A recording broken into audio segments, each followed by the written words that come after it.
नमस्कार मित्रांनो. आताच थोड्या वेळापूर्वी समाज कल्याण विभाग, सामाजिक न्याय व विशेष सहाय्य विभाग यांच्यातर्फे एक्झाम घेण्यात आलेली होती.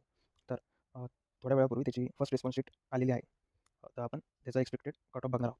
मित्रांनो, आपल्या यूट्यूब चॅनलला सबस्क्राईब केलं नसेल तर सबस्क्राईब करा आणि डिस्क्रिप्शन लिंकमध्ये आपल्या टेलिग्राम चॅनलची लिंक दिलेली आहे, ती जॉइन करा. तर चला आता एक्सपेक्टेड कट ऑफ बघू.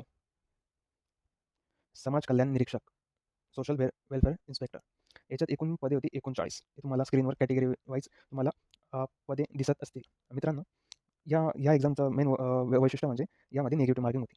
आणि आणि याच्यात दरवेळी आपण बघतो की सरासरीच्या एक्झामला रिझनिंगचं वेटेज खूप असतं, पण याच्यात टोटली प्युअर मॅथ्स होतं. त्यामुळं हा पूर्णपणे पॅटर्न चेंज होतो.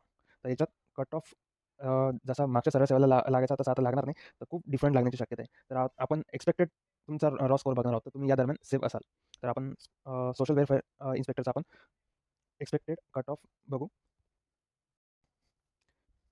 हे जे ओपन आहे, ओपन जनरलच्या वॅकन्सी किती आहे? 4 आहे आणि फिमेलला किती आहे? 4 आहे. तर ज्या विद्यार्थ्यांना 130च्या आसपास असतील, तर त्यांचे सिलेक्शनचे चान्सेस आहे. 130 यासाठी सांगत आहे, की यामध्ये निगेटिव्ह मार्किंग होती. भरपूर जणांचे स्कोर खूप मार्क्स खूप कमी आलेले आहे. असे 90च्या खाली पण आलेले 90च्या खाली पण खूप जणांचे स्कोर गेलेले आहे.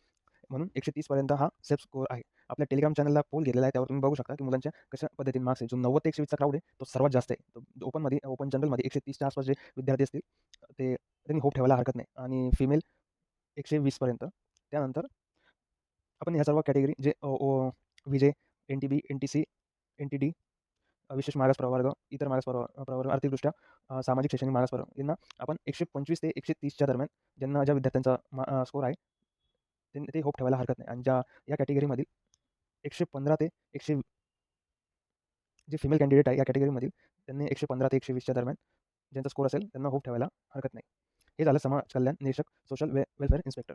39 पदासाठी ही ॲडव्हर्टाइजमेंट होती. नेक्स्ट बघू आपण गृहपाल अधीक्षक महिला. आता जो मी एक्सपेक्टेड कट ऑफ सांगितला किंवा सेफ स्कोर सांगितला आहे, तर तोच याला गृहीत गृहीत होऊ शकतो. कारण की सेम एक्झाम पॅटर्न आणि सेम सेम लेव्हल होती. कारण की मॅथ्स आणि जी-के हे आउट ऑफ द सिलेबस होते. त्यामुळं वार्डन महिला यासाठी फिमेलसाठी स्कोर 92 पदे होती. म्हणजे तुम्हाला 115च्या आसपास स्कोर असेल, तर तुम्ही होप ठेवायला हरकत नाही.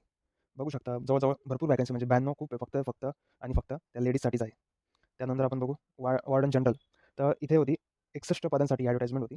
तर सेम आपण एक्सपेक्ट करू शकतो, की ओपन जनरल 130 पर्यंत असाल, तर तुम्हाला होप ठेवायला हरकत नाही. आणि फिमेल कॅन्डिडेट्सनी 115 ते 120 दरम्यान ज्यांचा स्कोर असेल, त्यांनी होप ठेवायला हरकत नाही. बाकीचे same category as it is. आणि एस-सी, एस-टीसाठी 110 ते 115 जनरल अँड फिमेलसाठी 100 ते 110 पर्यंत ज्यांचा स्कोर असेल, त्यांनी होप ठेवायला हरकत नाही.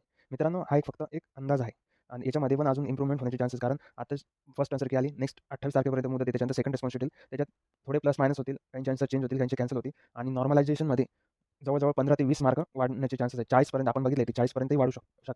म्हणून ज्यांचा रॉ स्कोर आता या मी सांगितलेल्या प्रमाणित आहे, तर त्यांनी होप ठेवायला हरकत नाही. तुमचा स्कोर किती आहे तो कमेंटमध्ये नक्की कळवा. आणि ऑलरेडी आपल्या टेलिग्राम चॅनलला पोल घेतलेला आहे, तर तुम्ही टेलिग्राम चॅनलला जॉइन करू शकता. त्याची लिंक डिस्क्रिप्शनमध्ये दिलेली आहे. आणि व्हिडिओ जर आवडला असेल तर तुम्ही सबस्क्राईब करू शकता. धन्यवाद.